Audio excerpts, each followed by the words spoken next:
Hyderabad police ने मुतनाज़ा MLA T Raja Singh को रामनवमी का जुलूस निकालने की इजाज़त देने से किया इनकार। पुलिस ने फ़िरक़ा परस्त एमएलए राजा सिंह को इत्तला दी है कि उनके दरख्वास्त को बर्खास्त कर दिया गया है।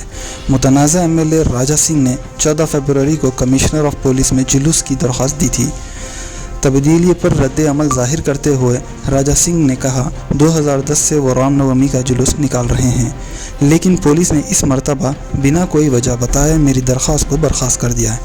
राजा सिंह ने कहा कांग्रेसी हुकूमत हमेशा हिंदू त्योहारों में रुकावट करती है, ये कर्नाटका में भी हो चुका है। पुलिस के मना करने के बावजूद राजा सिंह ने कहा कि वो शोभा यात्रा निकालेंगे। इसका ये मतलब कि एमएलए कानून को नहीं मानते।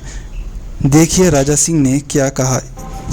9 o'clock की లోకల్ పోలీసు వాళ్ళు నాకు ఒక పేపర్ ఇచ్చినారు.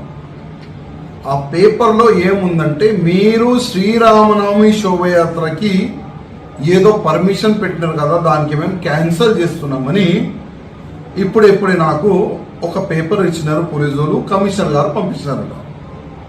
నేను పర్మిషన్కి పెట్టి దాదాపు 40 to 45 days అయింది.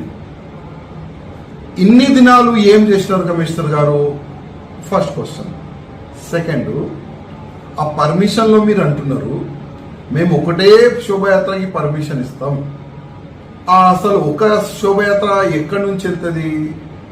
2010 నుంచి శోభయాత్ర మేము ప్రారంభం చేసినాం. దుల్పేట్ నుంచి, రాణివంతిబాయి లోధ్ భవన్ నుంచి, మన ఆకాశపురి టెంపుల్ నుంచి. మీరు అసలు ఎవరికి పర్మిషన్ ఇచ్చినారు? మాకైతే అర్థం అవుతలేదు. కానీ మేము అనుకున్నాం కాంగ్రెస్ గవర్నమెంట్ వస్తే హిందువుల పైన పక్కా పోలీస్ నుంచి దౌర్జన్యం అవుతుంది అని మేము అనుకున్నాం. ఎందుకంటే కర్ణాటకలో చూస్తున్నాము, ఎక్కడెక్కడ కాంగ్రెస్ వేరే పార్టీ కలిసి ఉంది. కేరళలో మేము చూస్తున్నాము, అక్కడ కూడా ఇట్లాంటి హిందూ ఫెస్టివల్ పైన కేసులు బుక్ చేసేది లోకల్ గవర్నమెంట్ పోలీసులు. అదేవిధంగా కార్యక్రమం చేసే వాళ్ళ పైన ఒత్తిడి తీసుకొని రావాలి, ఇన్లీగల్గా కేసులు బుక్ చేయాలి. ఇది చాలా కాంగ్రెస్ గవర్నమెంట్ జరిగింది కూడా మేము చూస్తున్నాం. ఇది మాకు కొత్తది కాదు.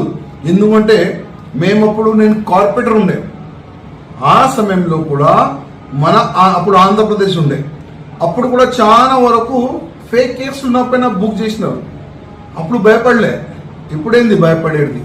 నేను రేపు 12 గంటలకి శ్రీరామనవమి శోభయాత్ర నేను తీస్తున్నాను.